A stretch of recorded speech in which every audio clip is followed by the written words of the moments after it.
First up, has been a great opportunity to test some of these 2021 Sherco bikes. Had the opportunity to test both the racing, the standard model, and some of the up-spec factory models. But let's focus in our attention, boys, on two of them, both 300cc's, one two-stroke, one four-stroke, so the SE and the SEF factories. Because, well, a couple of reasons. The biggest selling model here in Australia, I think there's for a couple of years now, and they're not the only brand, but the 300 two-stroke factory is their biggest selling model. It sells significantly more than the down-spec one, and then the second biggest selling model is the 300 four-stroke. So four-stroke's famous for Matty Phillips' 2016 title. I think Hamish McDonald's just won a World Enduro title. Aboard that thing. Second one in a row, a junior title. Whereas the 300 two-strokers have just been killing it with hard enduro around the planet, both here in Australia and everywhere else. So, what was your take today? We'll start off with you, Dama. The differences between the bikes. They're both 300cc's, but they're very different animals, hey? Yeah, chalk and cheese. The 300 two-stroke is a weapon. Like it's a aggressive. I mean, yeah, it's usable, but it's an aggressive bike. It's got heaps of top end, piece of power everywhere, really. And I was thinking today, riding them, I haven't rode them much. Them guys must be super fit. The guys that are doing that hard enduro stuff, because it's hard enough to ride any bike on the stuff they ride, but they must be super fit. And then you jump on the four-stroke, and it's got heaps of power, it's nice and linear power, but it's just easy to ride. So you've got two totally different bikes, really. But you have also got a like a range switch or a traction switch on, which really dulls the power and makes a huge difference. Yeah. But I always find with the 300, it's great for a bit for me, and then it just wears you out hard. Like you've got to be super fit, riding all the time. I feel like a four-stroke's always a lazy bike anyway. Yeah. What about you, Scotty? What do you think? Two-stroke v four-stroke?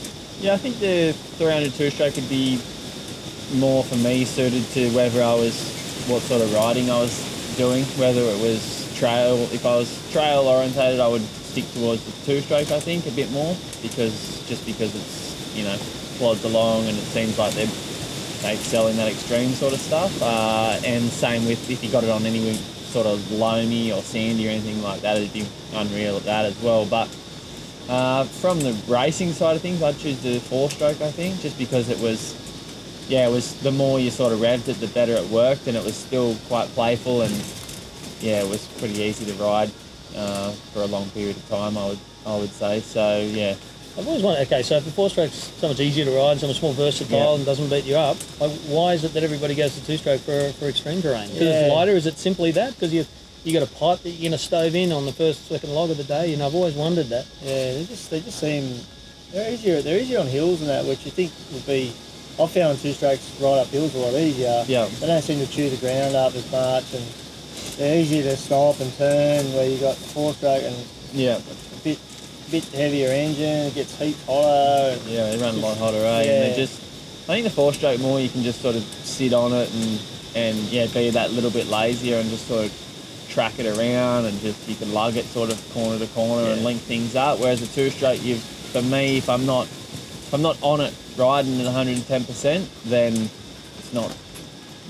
wasn't that fun sort of thing, because it's just that middle ground wasn't really there for me. So I'd like to be riding hard and on the pipe most places. But quite a big difference. I mean, I think you first got off the four-stroke and said, geez, it's got a lot of engine braking. That sometimes when you get off the two-stroke, you just notice that. But I didn't necessarily think that the four-stroke wasn't, when we got used to it.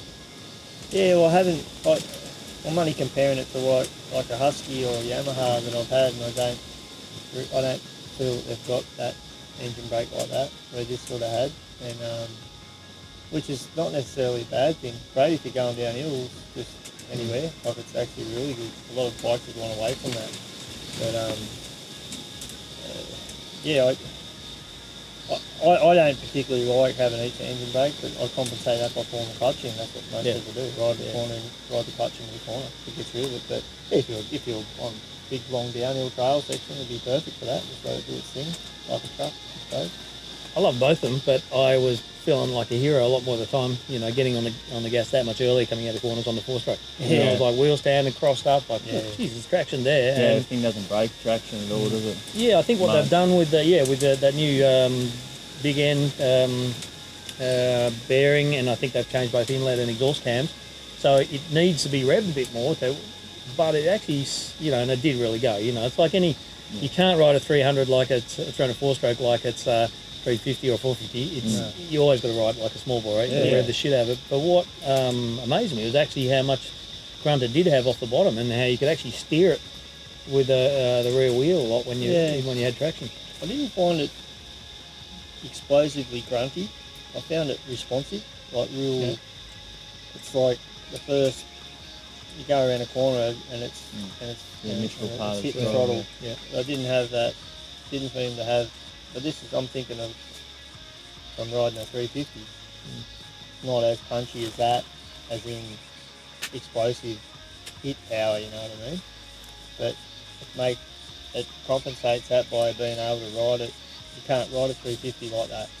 You ride a 350 like that, you just go backwards. But you can ride that like a 250, you know what I mean? And rev the shit out of it. Do whatever you want. It works good if you do go a bit crazy on it, eh? That's why it's not. That's why it doesn't tire you out, I think, because it doesn't have that aggressiveness or that hit. It is responsive, like Damo said, but it doesn't keep pulling, charging through that sort of thing, or it's sort of. Yeah. And it was a lot more anchored, I felt, coming down some of those sketchy hills where you're all over the show and it was loose, and trying to get the front end tipped in without pushing. It's a lot more planted, I find, than the 4-strokes are generally like that, but anyway, like, I haven't rode a 2-stroke for a while. First few laps, I was like, wow, that's just different. I remember what happens here now. You can't, you'd kill the 4-stroke up a hill on the 300 2-stroke. The thing just ignites and goes, but you're still winding up on the 4-stroke. Yeah. But then when you got to the top, trying to break the 2-stroke and turn, you'd already be around the corner on the 4-stroke. Just go, wow. Well, I was going to say, like, how, you know, the harmony of the those different engines and the different weight bias, obviously with the engine braking, throwing more weight forward. Yeah. You know, what did you find, Scotty, with the difference in, you know, they both got the same suspension package, but, you know, did one work better because of the just different characteristics of the engine?